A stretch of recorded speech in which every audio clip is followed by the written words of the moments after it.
Hi, welcome to another video. In today's video, let's talk about how to help your child improve his or her oral skills. My name is Darren and I'm the English tutor from EnglishTuition.org.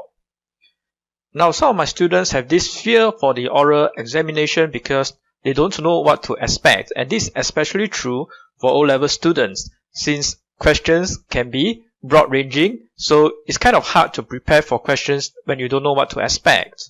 To do well in an oral examination, remember that students need to be able to do two things very well. First, students must be able to read fluently and pronounce the words accurately. So if there are lots of hesitations during the reading or skipping of words, then students might get penalized and they will get lower grades. And second, students should be able to draw on their own personal experiences and knowledge, and engage the examiner in a conversation. So again, there should not be too many hesitations, and because this requires some prior knowledge as to the subject matter that's being discussed, so I always encourage students to read up widely and broadly across different topics, so students can start by choosing topics that interest them, and hopefully over time that will build up on their knowledge, and during the oral exam itself they are more well prepared for the examination. And always remember, oral is not comprehension, because sometimes I see students when they encounter oral questions, they answer oral questions as if they are answering a comprehension question. In other words, they just give one or two short sentences thinking that that is the answer to the question. Now, the questions are meant to encourage the student to talk during an oral examination. So students must be prepared to come up with more things to say. So don't just stop short at just one or two sentences. Elaborate on your thoughts, elaborate on what you think about a certain topic, and give evidence to the examiner that you are capable of coming up with original ideas. And if a student really wants to ace the oral examination, here's what he or she can do. Practice using language in daily lives. And that's what I always encourage my students to do. You can use language at home, at school, or during lessons. So during lessons, when I'm with my students, I always encourage them to talk. Sometimes, the moment they step into my house for lessons, I already start the conversation going. And if I don't hear a response from them, I will keep on egging them on to give me some kind of a response. That is hoping that they will get more practice.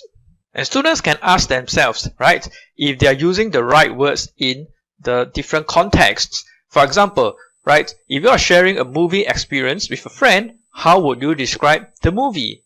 Or if no one is asking you questions, maybe you can turn around and ask the questions, and that's when you start a conversation and you get more practice. And one thing to remember, stop using monosyllable words or words, right? Even grunts. For example, if someone asks you, hey, what do you think about the new Avenger movie? And then many local students will go, okay, yeah, it's fine, good, not so good. They will give very short responses like this, and these are wasted opportunities in my opinion, because students can go on to have a very active discussion about the plot of the movies. They can have an active discussions about the acting, about the costumes, and there are so many different things to talk about. And these are opportunities that can be created just out of casual conversations, and you will give the students a lot more practice compared to their peers. And of course, as with all learning, always reflect back on what the student has said so that he can start to notice the hesitations if he has them, and then try to self-correct. And finally, don't be embarrassed when mistakes are made. Learn to laugh about the mistakes and correct them. And most importantly, keep on practicing. Because if students feel embarrassed about how they look in front of their friends, they will be worried about how foolish they look when they make mistakes, then that will inhibit them from practicing and it will stunt their progress. So if they can learn to laugh about their own mistakes, then they'll be more encouraged to go out there and, use the words, use the new vocabulary, form new sentence structures. And if they make mistakes, everyone can have a good laugh about it. Right? So if they try to use a new word and they use it in the wrong context, then at least there's some feedback from their friends or their family members, right? That, hey, you're not using this in the correct way. And then From there, they can self-correct and improve. So in sum, remove the fear of looking foolish by laughing at our own mistakes. And over time, I believe they'll improve and they will get better at oral examinations. Alright, I hope you have enjoyed what I've shared with you in this video. Hopefully you have liked the content so far. If you'd like to participate in a video just like this one, which is completely free, just head on to my YouTube channel, subscribe to the channel, like or dislike the video, or you can follow us on our Facebook page. I'll leave the links in the video description below. Thank you for watching. I'll talk to you soon. Bye.